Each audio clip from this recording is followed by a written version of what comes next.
नमस्कार दोस्तों, स्वागत है आप सभी का आज की करंट अफेयर्स क्लास में। आज हम खेल, समाज सेवा, पर्यावरण और रक्षा जैसे अलग-अलग क्षेत्रों से जुड़े 10 बहुत ही महत्वपूर्ण सवालों को कवर करेंगे। ये सवाल आपकी आगामी परीक्षाओं के लिए बेहद जरूरी हैं। तो चलिए बिना समय गंवाए शुरू करते हैं। पहला सवाल क्रिकेट से है। प्रश्न 1। भारत ए ने ACC women's Asia Cup emerging teams का खिताब किसे हराकर जीता?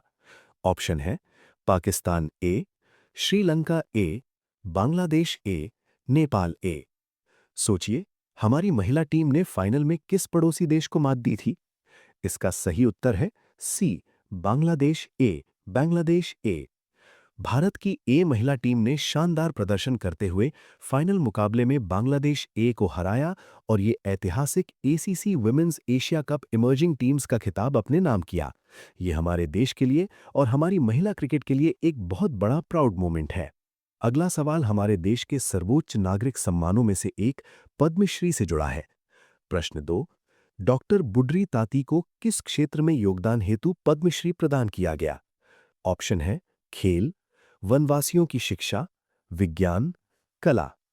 ये नाम शायद आपने कम सुना हो, लेकिन इनका काम बहुत बड़ा है। इसका सही उत्तर है बी, वनवासियों की शिक्षा, एजुकेशन ऑफ फॉरेस्ट ड्वेलर्स।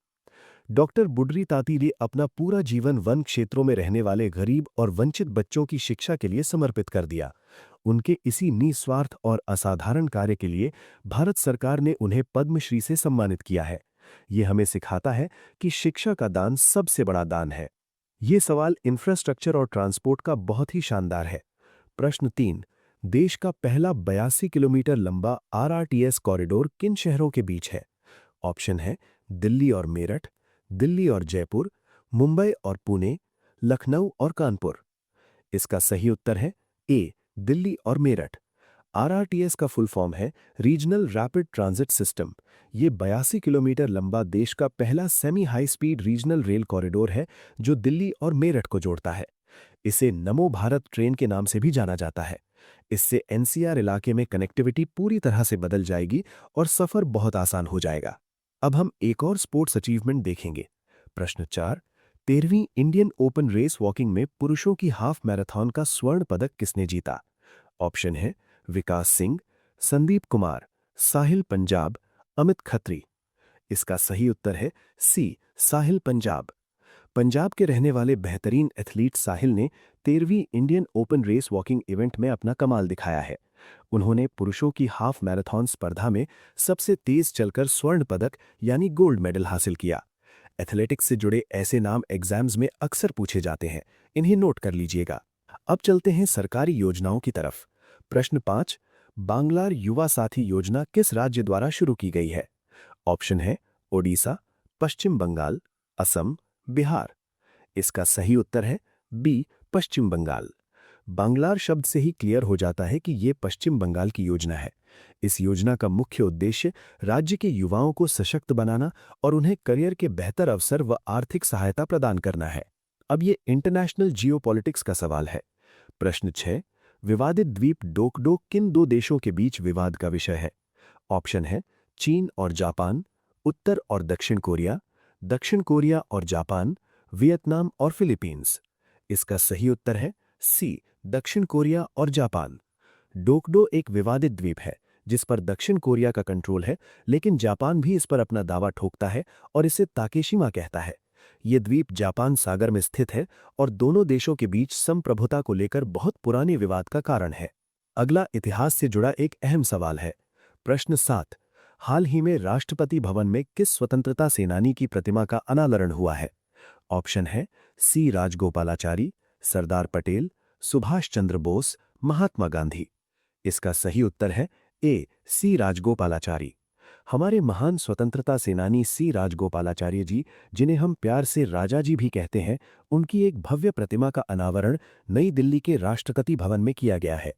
याद रखिएगा बच्चों, राजा जी स्वतंत्र भारत के अंतिम गवर्नर जनरल थे। चलिए अब रेलवे और हेल्थ से जुड़ा एक सवाल देखते हैं। प्रश्न 8। किस रेलवे स्टेशन को एफएसएसएआई द्वारा ईट राइट स्टेशन प्रमाणन या सर्टिफिकेशन मिला है? ऑप्शन है गुवाहाटी, दीमापुर, कोहिमा, ईटानगर। इसका सही उत्तर है बी, दीमापुर। नागालैंड के दीमापुर रेलवे स्टेशन को FSSAI यानी भारतीय खाद्य सुरक्षा एवं मानक प्राधिकरण ने ईट राइट स्टेशन का सर्टिफिकेट दिया है। ये सर्टिफिकेट सिर्फ उन स्टेशनों को मिलता है जो यात्रियों को उच्च गुणवत्ता और पूरी तरह से स्वच्छ भोजन उपलब्ध कराते हैं। हमारा अगला सवाल फिर से राजाजी से जुड़ा है। प्रश्न 9, राजाजी उत्सव का आयोजन कहाँ किया जा रहा है? ऑप्शन है देहरादून, राष्ट्रपति भवन, चेन्नई, नई दिल्ली। इसका सही उत्तर है बी, राष्ट्रपति भवन। हमने प्रश्न 7 में बात की थी कि राजाजी की प्रतिमा का अनावरण हुआ है, उसी के साथ उनकी स्मृति को सम्मानित करने के लिए राष्ट्रपति भवन, नई दिल्ली में राजाजी उत्सव यानी राजाजी फेस्टिवल का आयोजन भी किया गया है। और अब आज की क्लास का आखिरी सवाल, जो बायोलॉजी और हेल्थ अवेयरनेस से जुड़ा है। प्रश्न 10, थैलेसीमिया मुख्य रूप से किस प्रकार की बीमारी है? ऑप्शन है संक्रामक रोग, मानसिक विकार, आनुवंशिक रक्त विकार, त्वचा रोग। इसका सही उत्तर है सी, आनुवंशिक रक्त विकार या जेनेटिक ब्लड डिसऑर्डर। थैलेसीमिया खून से जुड़ी एक जेनेटिक बीमारी है। इसका मतलब है कि ये बीमारी माता-पिता से बच्चों में जीन्स के जरिए आती है, ये छूने से नहीं फैलती, यानी संक्रामक नहीं है। इस बीमारी में शरीर में हीमोग्लोबिन सही मात्रा में नहीं बन पाता, जिससे मरीज को बार-बार खून चढ़ाने की जरूरत पड़ती है। तो स्टूडेंट्स, ये थे हमारे आज के 10 बहुत ही शानदार और महत्वपूर्ण करंट अफेयर्स के प्रश्न। मुझे उम्मीद है कि आपको सभी कॉन्सेप्ट्स अच्छे से समझ आ गए होंगे। इन सभी पॉइंट्स को अपनी डायरी में नोट करें और रिवाइज करते रहें। कल फिर मिलेंगे नए सवालों के साथ। पढ़ते रहिए और आगे बढ़ते रहिए। Thank you and all the best.